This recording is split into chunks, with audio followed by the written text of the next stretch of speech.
Welcome back. This is an important conversation that I hope can help a lot of you at home. Life, of course, is full of disappointments, right? Well, for children, that could look like something a canceled play date or a spilled ice cream cone, maybe losing a big game. But instead of just, sweeping those letdowns under the rug, parenting experts say we should be using those moments to teach our kids how to work through difficult feelings caused by situations, whether they're big or small. Psychotherapist, author, friend of this show, Niro Feliciano joins me now. Great to see you. Hi. So good to have you with us. So I love this first question and this first tip because I think it can be used for a lot of things, right? Modeling when you're a parent, but a lot of this should come from a parent sort of examining their own kind of relationship reaction to disappointment. Is that right?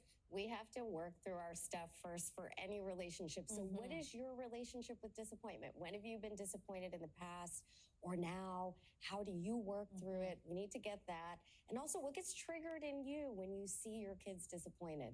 Do you go to 10 years ahead and thinking they're not going to move through, they're going to live in your basement? We have to kind of bring ourselves back, right? And center ourselves. And I say center because with kids, a lot of times disappointment can come out as anger towards you. It's coming at you, but not about you. So we need to be in a calm place before we get into that discussion. And then always trust the experts when we say don't try to solve it first. Oh, God, it's really good tips already. Okay, so what should parents do and not do when they're experiencing maybe like one of those examples that I said, a canceled play date or someone wasn't kind to them at school, that type of thing? What can you do? Empathy first. Yeah, so there's this saying, hurt is not healed until it's heard. So they really need to know that we hear them and understand them. So I'm so sorry. I know this is so hard for you. Or as I say to my teenagers once a week, this really sucks. I can see why you're frustrated. We want to empathize first in all things. It's a good quality that we want to resolve for them. And when they're little, like a donut or a playground, whatever can do it. But as they get bigger, it gets a lot harder. There's more to think through. Yeah, and you say that there are 3 big things to consider. What are those? Yes. One, we want to point them to their options. So once they're ready to listen, and you may even say, hey, I have some thoughts about this. You let me know when you want to hear or if you want some direction. Number 1 is, what can they change?